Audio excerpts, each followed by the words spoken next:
This podcast is a member of the Place to Be Nation family. Visit us at placetobenation.com, the only place to be in your pop culture world.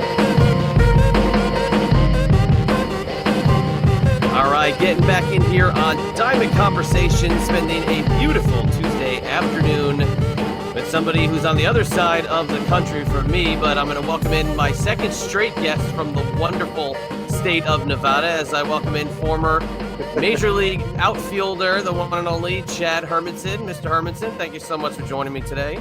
You bet, Ian. How's it going, man?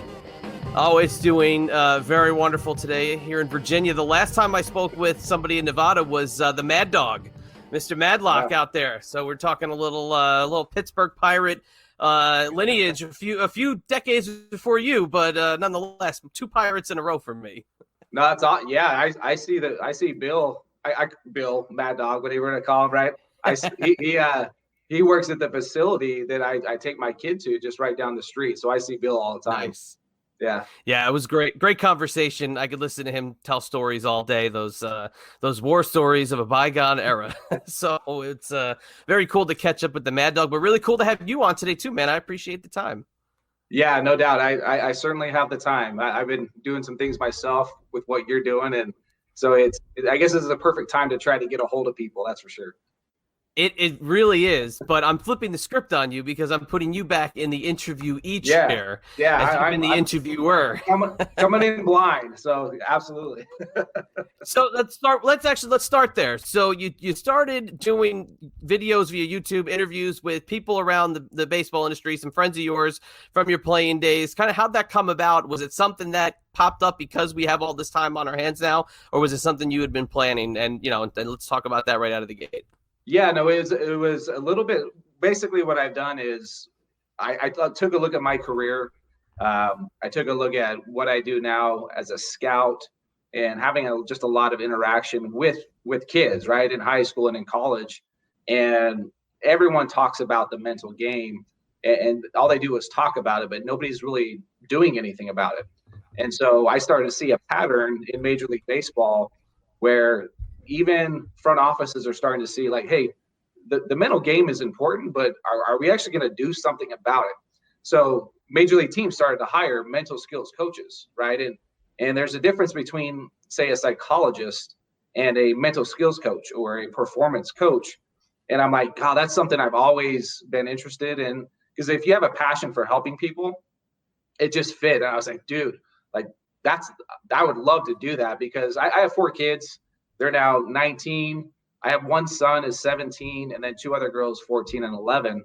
And even in life and just what they're going through daily, like you can tell where their mindset is at by the way they talk, by the way their body language is, just kind of how they interact with people. So I was like, there's got to be something I can do here. So one thing that kind of put me over the top in a sense of, I had a kind of a conversation with my son. My son was struggling. He was a sophomore in high school last year, and he was just having some struggles. He's an outfielder. He's a big kid. He started varsity every day since his freshman year, and he was struggling with the bat. And he came to me. He's like, Dad, this is while I'm scouting during spring. He came to me and he's like, Dad, I'm kind of struggling a little bit. I need some help. And so I took him to the cage, did some work. I wanted him to kind of try to figure it out himself a little bit on what, mechanically, but it wasn't really necessarily mechanics. It was his mindset, and he was just really beating himself up, had poor self-talk, and kind of had he didn't have a great session, you could say.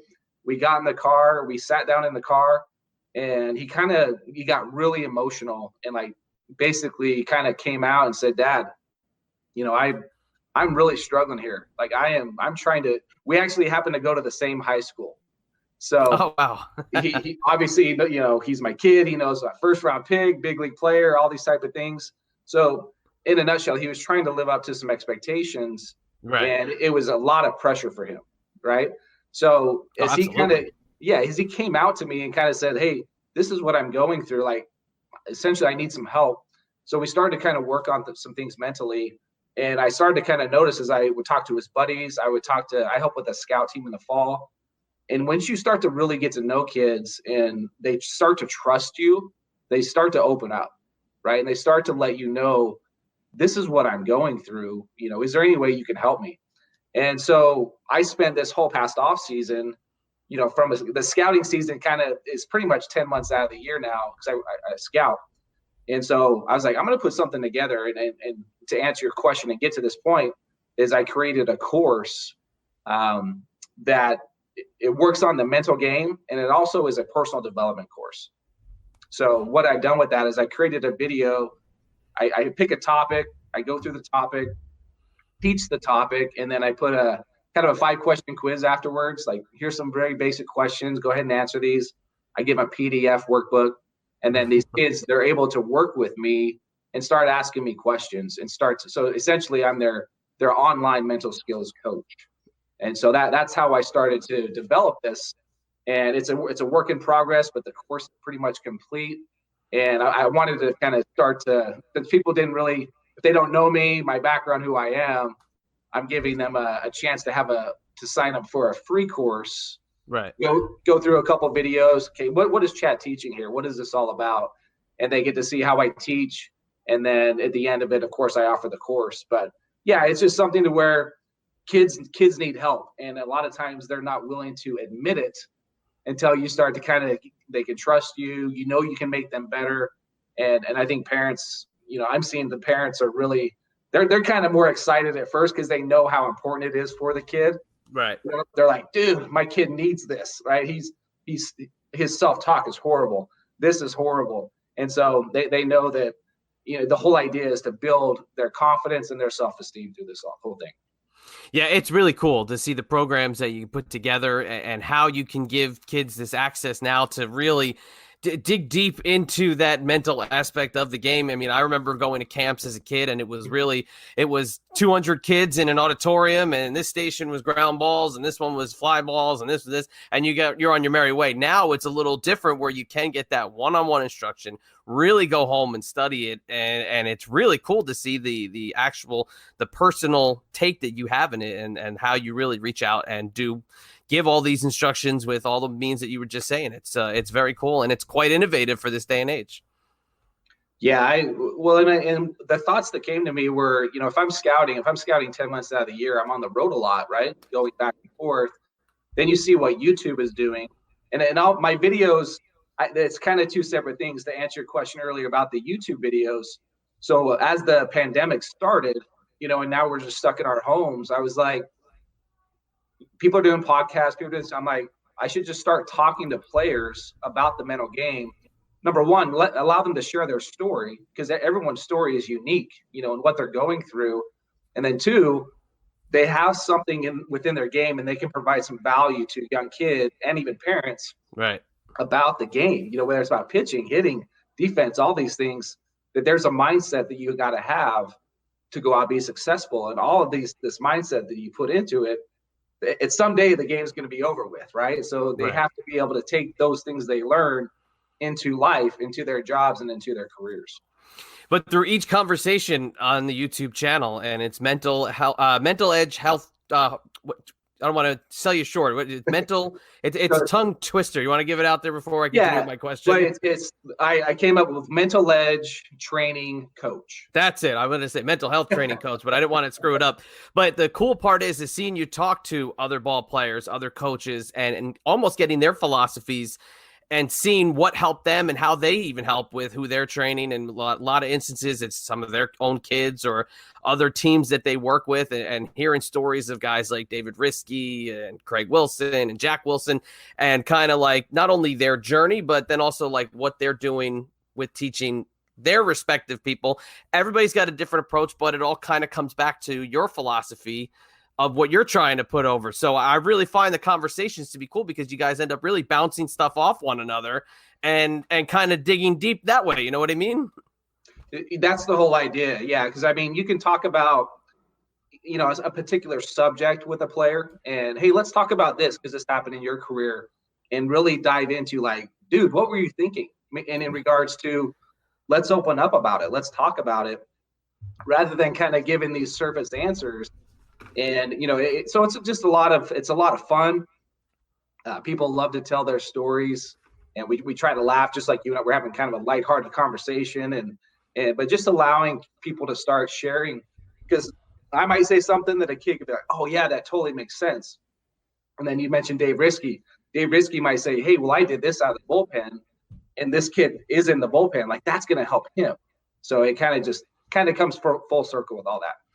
And I love that David Risky in particular, because he talked about coming up with a different group of players that some guys, I mean, we read about them in books. I mean, I remember watching them play, but I can't imagine sharing a bullpen with some of the guys that he was talking about, and being that, and I'm listening to you guys as a fly on the wall, but being a fly on the wall to that, group before, really like your era of player came in. I mean, those were a way different type of player than I think we could see today. And it's really cool to see how he adapted right away, because he knew what his role was going to be, and he just tried to be the best he could coming out of a bullpen. Yeah, like he shares, hey, I learned my cutter from Mariano Rivera. Yeah, just randomly in the outfield. There you go. It seems like every team is pissed off. Like, dude, why are you teaching all these other teams your cutter? Like, that's how we're winning. So, yeah, it's just interesting how, even as a player standing in the outfield, all the players in the bullpen are having their conversations and doing their thing. And even myself, that would have been great to have, an idea of what they're talking about too. Now you mentioned your first round draft pick, 1995. I just want to read off some of the names that came out of this first round. I mean, because it is unbelievable, the amount of talent that was in this first round. Darren Erstad, Ben Davis, Jose Cruz Jr., Todd Helton, Jeff Jenkins, Roy Halladay, Kerry Wood, Matt Morris, yourself, obviously. Being in that draft class and getting prepared for that 1995 draft, what is going through your brain at that point? Do you know you're going in the first round? Have you met with anybody? What is going on in Chad Hermansen's head the night of the 1995 baseball draft? Yeah, I guess I could compare it to what we do now, where back then you might have 1, 2, 3 teams that are really interested, and they would actually have people fly in and do a workout with you. So Pittsburgh, excuse me, was actually the only team that had their people come in. I did a workout at my high school. They were impressed. I did my thing, and they're like, "Yeah, we're very interested in you." They didn't necessarily the first round, but you can kind of get a sense like we're interested in you for that pick. And then of course your agents talking to different teams. From my understanding, if you remember Reggie Taylor, you're a Philly guy. My understanding, it kind of came down to between me and Reggie at that pick. And of course they went with me, but Reggie Taylor was a great outfielder. He was one of the top outfielders in the country that year. But yeah, you kind of have an idea, you have a feeling going into your senior season. Scouts start to come and visit you. That's what I do now. Those top prospects in the area, as a scout, you got to go visit with the parents and with the player, get to know them, kind of get a sense for who they are. And so if that's starting to happen for you your senior year and you're getting 15, 20 teams coming in, you're a top prospect, so it's one of those things where you take a look at that and you're like, okay, I guess I need to really do my thing on the field, but it looks like I'm a prospect for this draft. But somehow I was a young kid. I was 17 when I was drafted. I had a late birthday in September. So I was able to handle it, and I kind of, when I go in and talk to kids from my perspective now, you get a sense for who can handle it, who is ready. If they went out to pro ball now, they would get eaten alive, some of them, and just college is sometimes better, an option. So and that's kind of one thing what I try to do with the local kids here in Vegas, as I help with the scout team in the fall, is get a sense for who they are, what they're all about. If they have a 0 for 15, what's their reaction to that? Do they bury themselves? Or are they actually, I can handle this. I can make adjustments. Because when you start to go into pro ball, it's like you're facing if you go into college, you're facing the Pac-12 Friday starter, Friday, Saturday, Sunday type guy. That's what you're seeing in pro ball every day. So, can they hit, if it's a hitter, can he hit those guys, or do they just dominate them? So those are all the things you kind of look at. But yeah, that draft class was, I looked at it the other day because I was doing some things on my side, and I was like, dude, there's some really good players in this. It really is. Now, we don't see it televised back then like we do now at MLB Network Studios, and you have each team there, and it's really turned into the NFL draft. What was the night like for you itself? Kind of paint the picture for us, because they didn't televise it the way they did now back in, I think they started doing that around 2010-ish, but back in 95, much different situation. Yeah, it was a normal night the night before, and then we had a draft party at my house.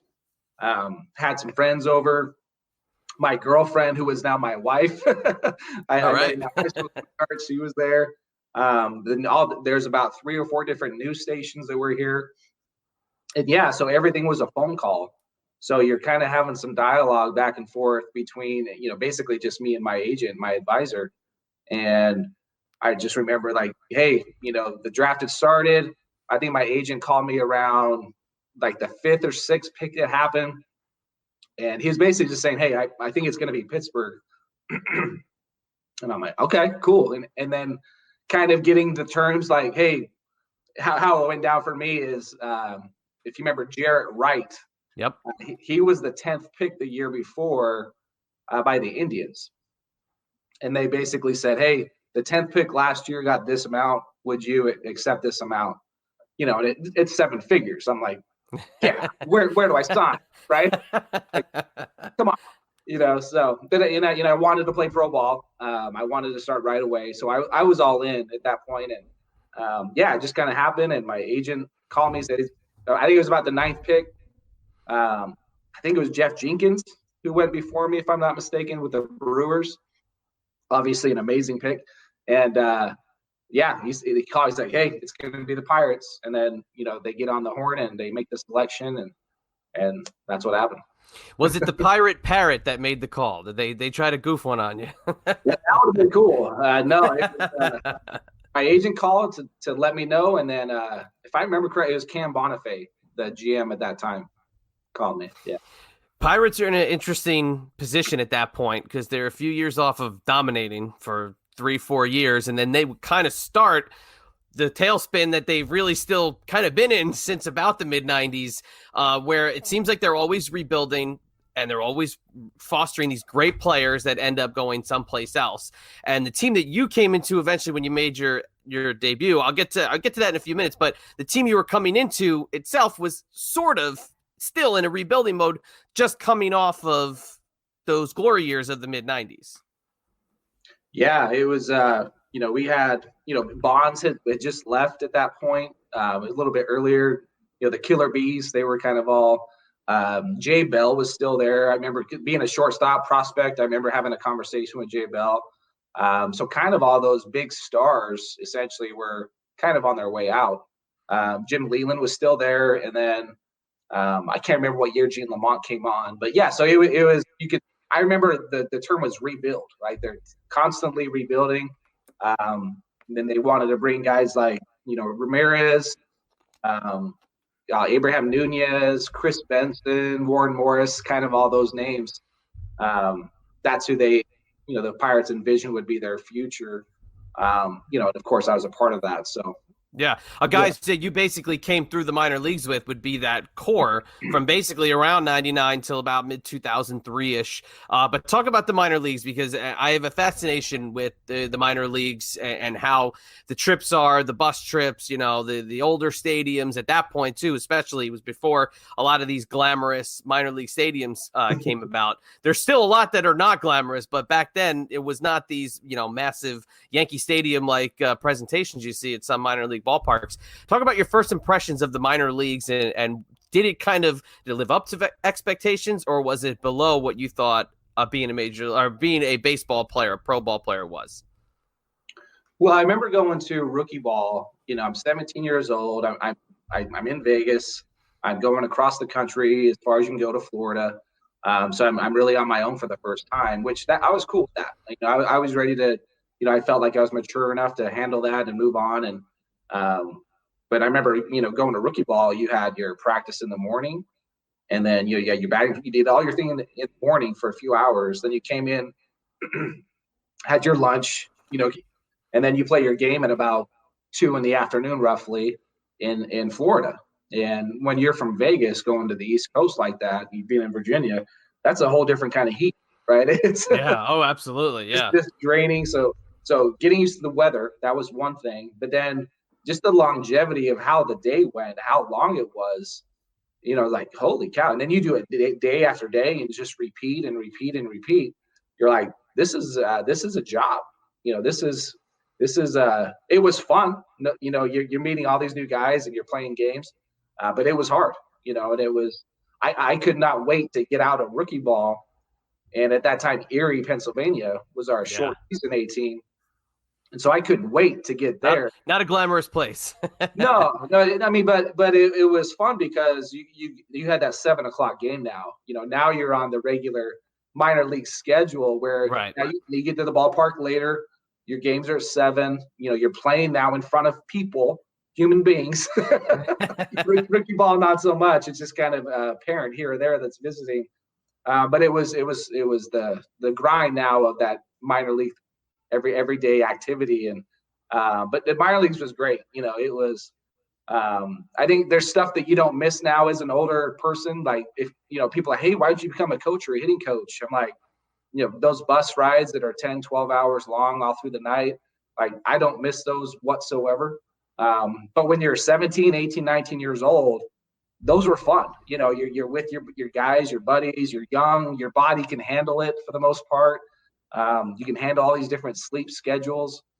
But yeah, I think that when I talk to guys now, that's the one thing you miss the most is just hanging out with the guys, the coaches, being in the locker room, all the stories you share.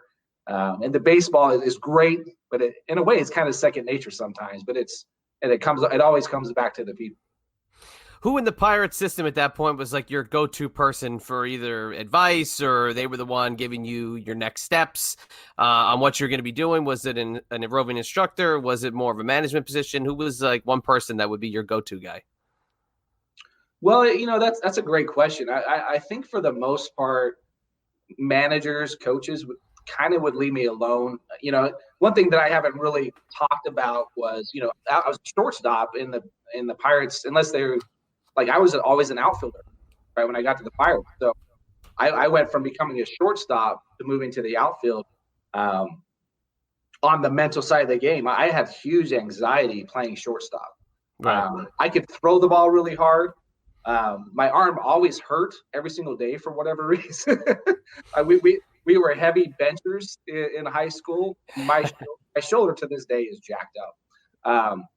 But we were heavy weightlifters in that regard. Like I could bench 300 pounds as a 17-year-old, right? And I'm like, well, how is that going to help me with throwing the ball from short? And that's why I can't lift my arm to this day. It's kind of hard for me to do that. There you go. But like Jeff Bannister was a big guy for me. Trent Jewett, all the managers would have, they would share things with you that were, maybe it's personal, but they were constantly helping you. But yeah, I mean, I went through my whole shortstop where I just struggled to throw the ball to first base, Right. Whether you call that the thing, the monster, whatever it is, I had that. And that's right. I just had enough of it from short after making a lot of errors, and the game became, it wasn't fun for me at that point. And I remember going to, so this was in Double-A, Mark Hill, Booter Hill was our manager. And I basically went to him like, hey, and I'm 19 years old. I'm like, this is not fun for me. Like I'm doing early work, a couple days a week. I'm doing what I can. All I can think about from the mental side, not throwing the ball away. And it just ate at me. And so that was kind of my first form of the mental side of the game, where I was constantly worried about what other people thought of me, trying to live up to these expectations of this number 1 draft pick. And I beat myself up.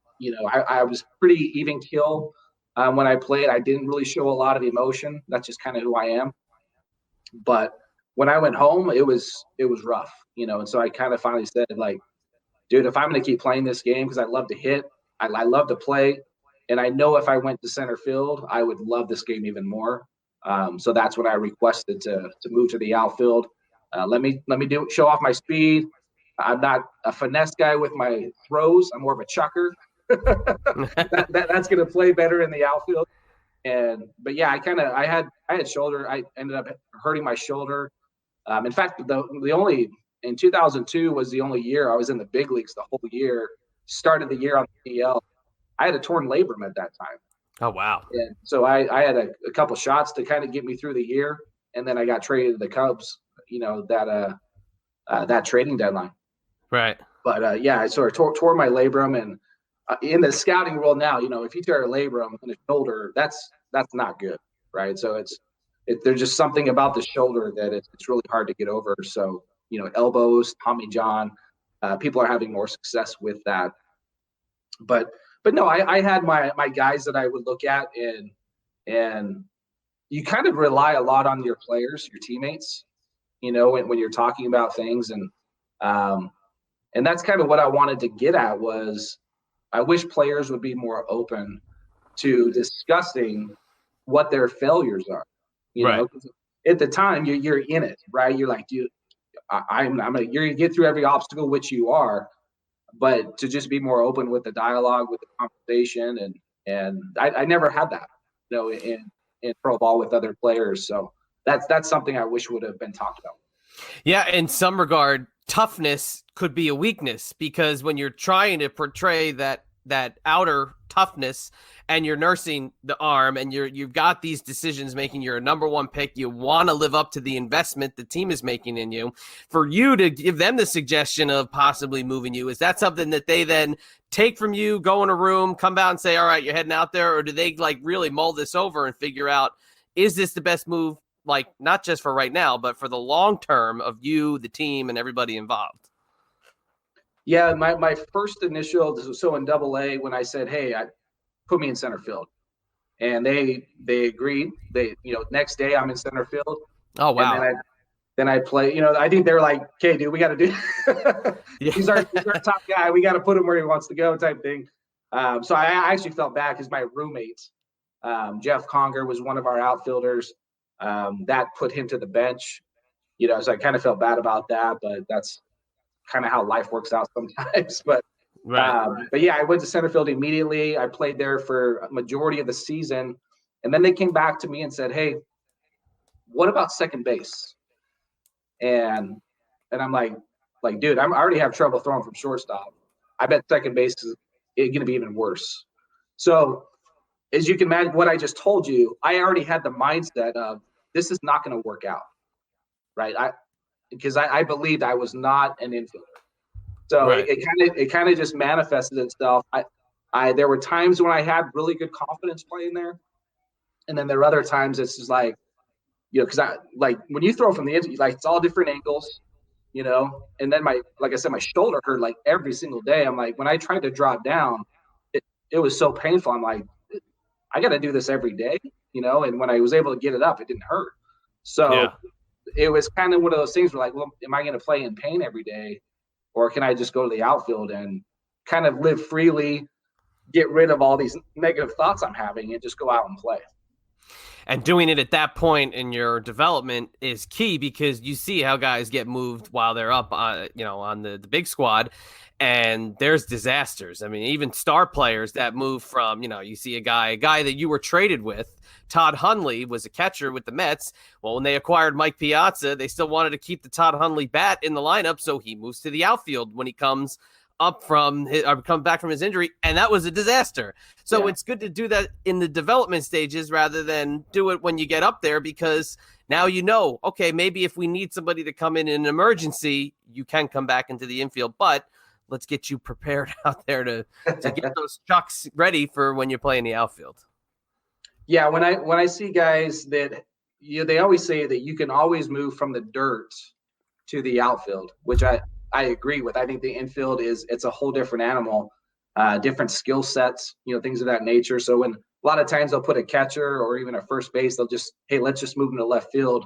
I always cringe at that, because at the big league level, balls are getting hit so hard, and you got to have athleticism. You got to have that reaction time, the quick twitch, and those guys, that's not really who they are. So I can imagine a guy like Todd Hundley, who I played with, he's probably like, are you kidding me? I'm just going to go play left field. It's going to be easy, right? It's like, what was it, Scott Hatteberg in the movie. What's that Brad Pitt movie called? Moneyball. Moneyball, right? So it was Ron Washington when they're in the house. How hard is it to move to first base? It's extremely hard, right? So it's just a whole different game at that level, the speed of everything. And when we talk about it as a scout, hey, he's probably not a third baseman, but we could easily move him to left field. Right. And I'm kind of, yeah, we could, but does he still have the athleticism, the quickness, and all the quick twitch and the range to be able to perform? The range, right. That's what I was going to say, the range, because that's a big deal. Your range in the infield is much different than your range in the outfield because the trajectory of the ball is different when you're in the outfield. Yeah, I think when you see teams that have, essentially 3 center fielders playing all 3 outfield spots, that's a big, to me, that's a big league outfield. Yeah. You got, and then you got guys that are, being in Vegas here, we got Joey Gallo, who's a monster that is sometimes playing center field, and you're like, and I happen to actually coach Joey his senior year at Bishop Gorman. Oh, wow. And he's about 6'5" in high school, probably about 215-ish, somewhere around there. Just a big dude, right? A big boy. And now he's like 240, 250, but he's still athletic enough and can run to kind of have a little bit of center field play in him. But ideally, as a corner outfielder, I think he's going to be in right field this year. Right. But yeah, that's at the big league level. You got to have athletic guys out there. Yeah, absolutely. I want to fast forward a little bit. I want to get to your MLB debut because I love these stories. And this is the question I always ask when we talk about the MLB debut. It's not just, when you got the call and you're going to come up, that's a great story. You can throw that one in there. But my question when we make the MLB debut is who's the first person you meet when you get to the stadium? Now, your MLB debut, Pirates, Padres. That's a great question. I just remember. So that was Three River Stadium, right? So it's a big, huge stadium. You're in awe. You already know the players somewhat because you spend a little bit of time with them in big league camp. And you played a couple games. But I just know going in, like I don't remember who was the first person I saw. I just remember walking in. It might have even been if Greg Johnson, that took us in there, kind of handled our finances, would give us our checks and stuff. And right. Like here's your locker. But I do remember going to the locker, just kind of smiling, not like, I'm going to be quiet. I'm a quiet guy anyway, in regards to having respect for the older players, because I knew at that time in the game, it wasn't loud and boisterous. You knew you had to know your place. Like, you're a rookie, dude. You don't say anything.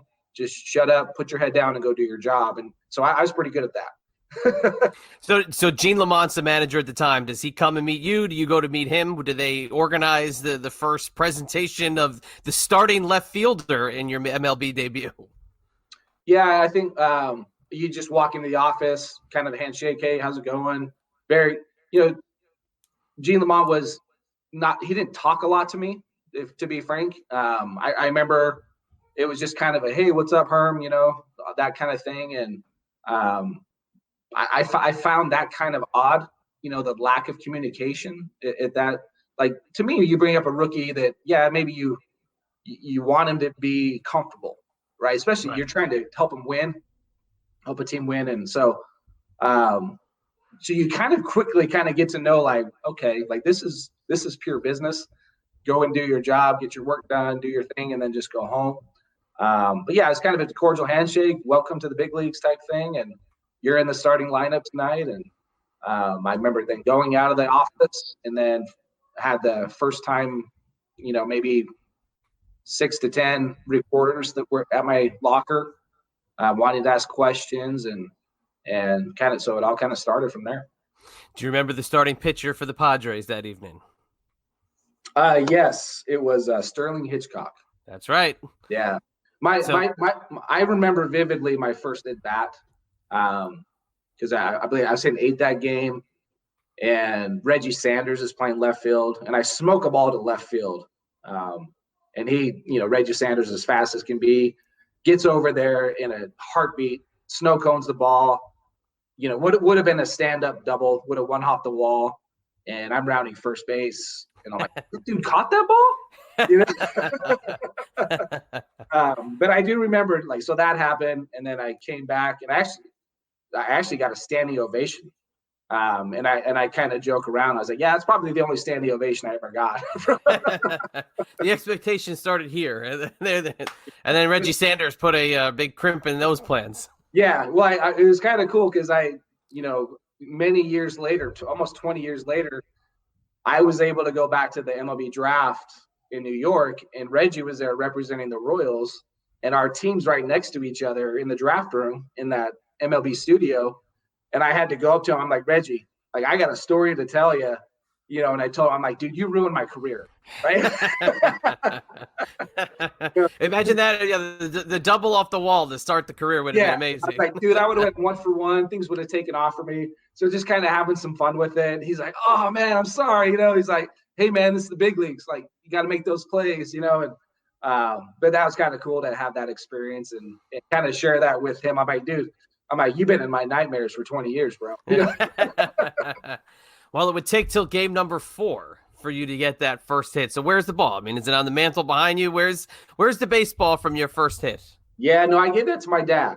Oh, very nice. Yeah, my parents were always, kind of parents that never missed a game. They always supported me with everything I did, and yeah. So I'm not a big guy for keeping I don't have jerseys on the wall and everything about me. I kind of keep that separate in a way and kind of just in my own mindset and stuff like that. But yeah, I gave it to my dad, and he has it on his wall in his house. Well, very nice. Was it a relief to get that first hit off the schneid and kind of put it behind you, and now let's get to work? Yeah, no doubt. So that was against the Cardinals and versus Jose Jimenez, if I remember correctly, and Mark McGuire's at first base. And this is in '99, so yeah, he just finished. So he's the guy, right? And I'm like 6'2", he's 6'5", just a monster. I get my hit, round first base, come back to first base, and the trainer's like, "Hey, we want the ball, throw us the ball." And McGuire's like, "First hit, huh, kid?" And I look up at him like, yeah. He's like, "That's awesome." And so I was able to, it was actually, so my wife is an artist. She did portraits and stuff. Yeah. And part of her college graduation, I guess you could say, was painting about 10 different people, and she did a painting of McGuire. Oh wow. And she happened to have these with us, and I was able to send it over to him. He signed it for us. Oh, awesome. So that was really cool. So yeah, that was a pretty cool moment. You make the turn, and then there's a building standing right behind you, and you're like, oh, yeah. Like, this guy plays baseball. Like, this guy's enormous. And that's, again, like I was saying before, that your draft class is unbelievable. But then, your first game, you're playing against Tony Gwynn. Your second series, you're playing against McGuire and the Cardinals. And in the year that the Cardinals would end up, they were in a huge move at that point. It's an interesting time to jump in. But what I mentioned before about the Pirates, it's kind of like the transition between that mid-90s to the early 2000s, and you still have Al Martin and Kevin Young and guys that were a part of the 90s regime still there on their way out. What was the vibe like of the team? Was it a transition mode? Was it a rebuilding? Did you feel the young blood starting to come through a little bit? Yeah, I think so. I had a ton of respect for Al Martin, and I wish I would have been able to play with him more. The one thing I personally wish, because I see this happening, being an Angel, for example, got Mike Trout that has come up as greatest player, could possibly, best game player in the game right now, right? Absolutely. He had guys like Torrey Hunter, Albert Pujols to kind of help him and mold him and ask questions. That was what I personally felt was lacking, and whether it was because I didn't ask and I wasn't comfortable, but I wish I would have been able to, I guess, be more open and upfront with going to ask guys like that questions, going to lunch, going to dinner. And because what I had found, and this is kind of a story I share with the kids that I coach and teach, this is the year 2000, and we're in Cincinnati, and I'm playing center field. And, when you have a pitching change, outfielders, they converge, they talk while the pitching change is happening. And one of the players who I looked up to, I'm hitting below 200, and I'm about to actually get sent down just a few days later. And I asked one of our players, I go, hey, dude, I'm struggling here, man. Like, you got anything for me? Like, any words of advice, anything you got for me? And he just kind of gave me a look like I got nothing for you, dude. Like, figure it out. So I kind of took that. I'm like, wow, like I guess I'm kind of on my own. So I to be frank, I kind of lost a little bit of respect for this player. I'm like, dude, we're trying to win here. Yeah. Like, I'm opening up to you. I need some help. Like, you got any advice? And he just kind of shrugged his shoulders. And I'm not going to name a name or anything, but Right. it was very disappointing. I'm like, is this how it is with this team? Like, we're not helping each other out. It's all about yourself. So I kind of saw that a little bit happening, and it's just, I guess it's unfortunate. Yeah, and it's real unfortunate, but you see it now. It seems a little different. It seems like guys are a little more open to discussion and taking guys under their wing. And, with your whole program, it seems like this is you guys saw the errors. You know what I mean? You guys saw your generation saw the changes that needed to be made, and you're making them. And I think that's where a lot of debates come between, modern baseball, old school baseball, kind of starts and ends with what you're just saying.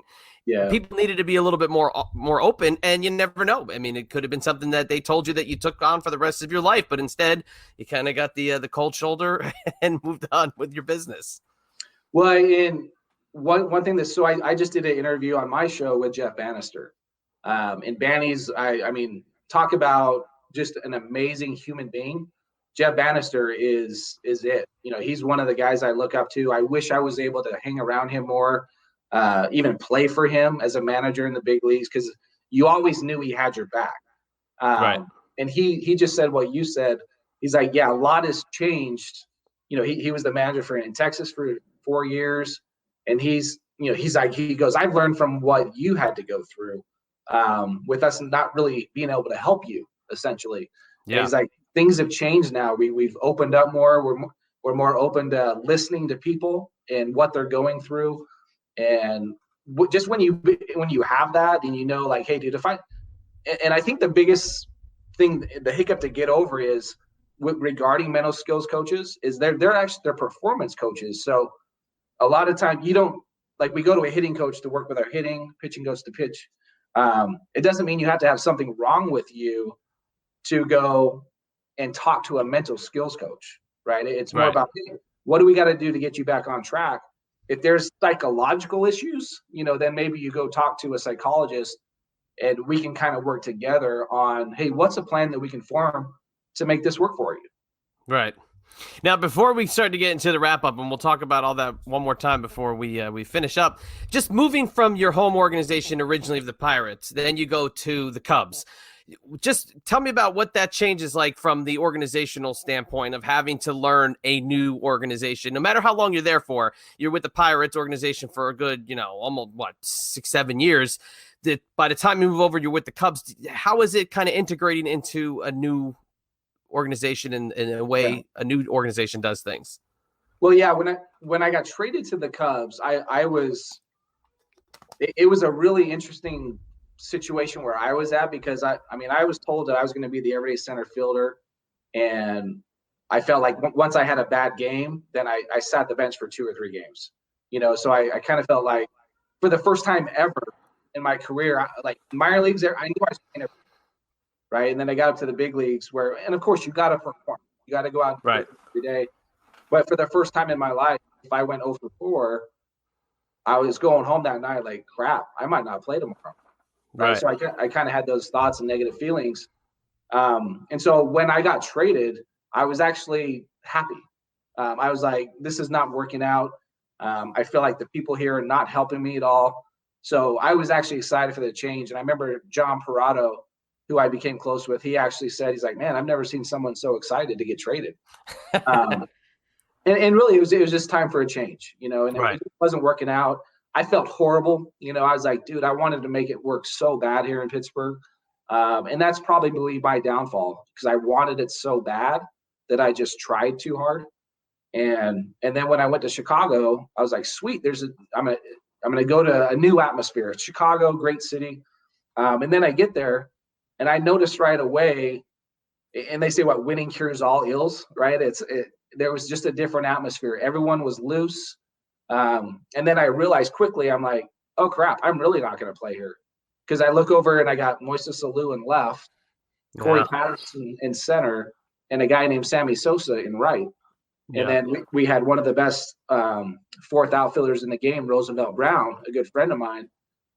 So I'm like, okay, I realized real quickly, I'm like, I'm probably going to only be maybe a defensive replacement. I'm going to legitimately be that fourth or fifth outfielder, maybe start against some lefties. And that's exactly what happened. In fact, my first start with the Cubs was against Randy Johnson. That's got to be a good feeling, huh? Stepping in the box the first after seeing what he did to the bird. I'm sure that's a pretty good feeling. Yeah, no, I was there for over a month, I think, and I hadn't started yet. So I was adapting. I was learning that new routine of, okay, I know I'm not going to start. Now I gotta do things differently, prepare differently. So I was able to pick that up pretty quick. And then we were in Arizona. And Bruce Kim, who was the interim manager at that time, Dusty Baker just got let go. He comes up to me in the outfield while I was taking some fly balls, and he taps me on the shoulder. He's like, Herman, you got the big unit tomorrow. And I was like, I figured that. Yeah, I figured that, because Corey Patterson's left-handed and he didn't want him facing him. So, but yeah, so you had to adapt and learn those things. But I did notice it was a different atmosphere. That team was winning. This was the 2002. So. And I spent August and September with the Cubs that year. So, and I was just a complete mess physically. That's when I learned later that offseason, I had a torn labrum, and it made all the pain in my shoulder was making my neck. Like I'd wake up every morning I'd wake up and I couldn't turn, so I was having a lot of pain there. And then all of a sudden my big toe in my right foot started to just ache and throb. Like it felt like a knife was in there. So I eventually ended up having 2 surgeries. I had labrum surgery that winter. And then it was just, that never really got better. I was able to play in the big leagues with a couple other teams, the Dodgers and the Blue Jays after that. But it was awful. I could barely, it was hard to even throw. But I just dealt with it somehow. Then I had a foot surgery. So basically after I left the Pirates, it was kind of a pretty fairly quick downfall of not really playing much in the big leagues anymore. I think that was that Yinzer curse they must have put on you on the way out. As you were crossing the bridge to leave, they cursed you.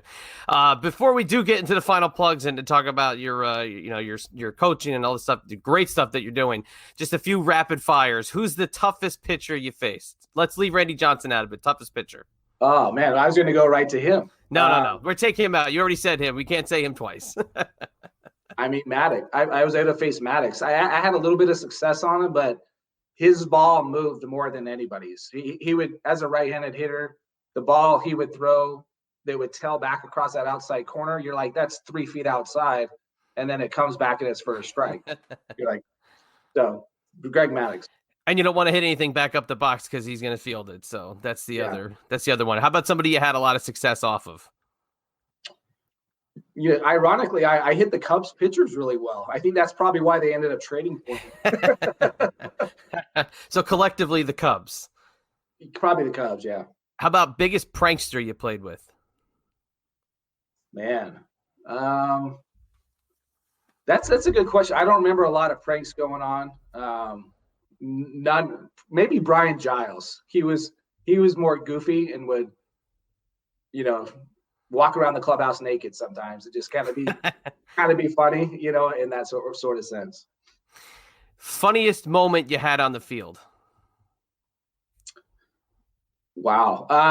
I would say funniest would be maybe most embarrassing. I was in AA and I was playing shortstop, and it was kind of right at the beginning of a game. The ball gets smoked to me, and I never even saw it off the bat, and it hit my shin. Like it literally hit my right shin, and it's skidded off to down like it would have been the third base foul line, and I'm just on the ground in pain. Like if you ever fouled a ball off your shin, you know how bad that hurts, and that it was so embarrassing. And I was able to stay in the game, get up and everything, but I'm like, what just happened there? You know, and the guy got a double out of it, so that was pretty embarrassing. First thought of what you want to say to the umpire after a called third strike. You're ridiculous. How dare you, sir? And then this is a good last one. First home run. What's the feeling? Man, it was in Chicago against the Cubs. Andrew Lorraine, who ended up being a teammate of mine, hit it to left field. It hit the back of the wall where you got the home run fence at Wrigley Field, and then that top fence. Right. It hit that fence. They threw the ball back on, or at least we thought it was the real ball. They kind of switched those at Wrigley at times. But that was an incredible feeling. You know, you're rounding first and second. You're like, dude, I just hit a homer. My wife and mother-in-law were like the only Pirate fans there, I think, going nuts. And so that was a pretty special moment for us. No, very, very cool. All right. So like we said before, mentaledge.training is the website. All the information and all the great stuff Chad was talking about early in the interview is on there. A great overview, some ins and outs of what he does provide and some of the services, but also the YouTube series and the interviews with former players and coaches and people that can kind of give you their mental edge. Please, the floor is yours. Share with us more information, what we can find, any other social media you have, and where the listeners can kind of reach out and touch you and see what else is going on in your world. Yeah, it's just like you mentioned, the new handle is Mental Edge Training Coach. That's the YouTube channel. I've had my Instagram and Facebook personal stuff going on, but I've just added those, on all the social media accounts. And regarding what I do encourage the young players and even the parents that say have kids in that little league age to high school, maybe even in college, sign up for the free course, because it'll give you an idea. I do 4 videos. I talk about, developing routines and having good positive habits, talk about procrastination, and I give a scout's view on, what are we looking for in pitchers and hitters. Just overall, it gives you an idea of how I communicate, how I do the teachings, and it just gives you an introduction to my actual course. So it's 4 videos, and I offer you to join my membership course. The membership course it's a membership. It's yearly. It's going to be $199 for the whole year, and it's a video per week, so 52 videos. I'll update the videos as we go along, and what you'll be able to do, your son, your daughter, they'll be able to have interaction with me through email. I might start eventually doing Zoom calls with teams, to kind of do some introduction there. But that's my whole goal is I want to help these kids individually, help them build their self-image, their self-confidence, and just to know that they have somebody to go to like I really didn't have when I went through. And that's what's really cool about it. It's really, and that's the great thing about all the innovation we've got these days. There's new ways to do things, and you've really found a great niche for yourself. And I've really enjoyed watching the videos and kind of getting to see your philosophy and obviously the stories today. I really appreciate it. And also, please, any social media handles that you have that you could share with the listeners. Yeah, so it's at Chad Hermansen. I'm kind of on all the social medias there. And then at Mental Edge Training Coach is all the other ones. So, yeah, that's where you'll find me on my YouTube channel and everything. Yeah, absolutely. Check out the YouTube channel. And if you want to follow me, it's at Chad EMB on Twitter. And for the show, it's at Diamond Convo. At Diamond Convo. I just changed it recently myself, so I'm getting to remember that one. So appreciate you coming on today, Chad. This has been a lot of fun. I really appreciate the stories. And I look back down memory lane at your career. And really appreciate the time. Maybe we'll do it again sometime. Yeah, absolutely. And I really appreciate your time, too. Thanks for the opportunity. Promotional consideration paid for by the following. PlayStation Nation's JT Rosero and Chad Campbell here. We want to let you know that we have over 24 podcasts available on iTunes, Stitcher, Google Play, and PlayStation.com. We now offer them to you on 2 great feeds. On the PlayStation Wrestling feed, we dive into topics running the gamut from today's WWE to the glory days of yesteryear and the ins and outs of the territory days. In addition to our full-length shows, we also deliver to you special pod blasts on topics old and new. The Place to Be Nation Pop feed is a veritable treasure trove of great content. Offer tremendous shows covering the land of movies, television, life, comics, and sports, brought to you by the most knowledgeable and insightful folks in the podcast world. You can find all these great shows, plus archives of our past podcasts from over the past 8 years as well by subscribing to both feeds on iTunes. And while you're there, be sure to rate and leave feedback as well.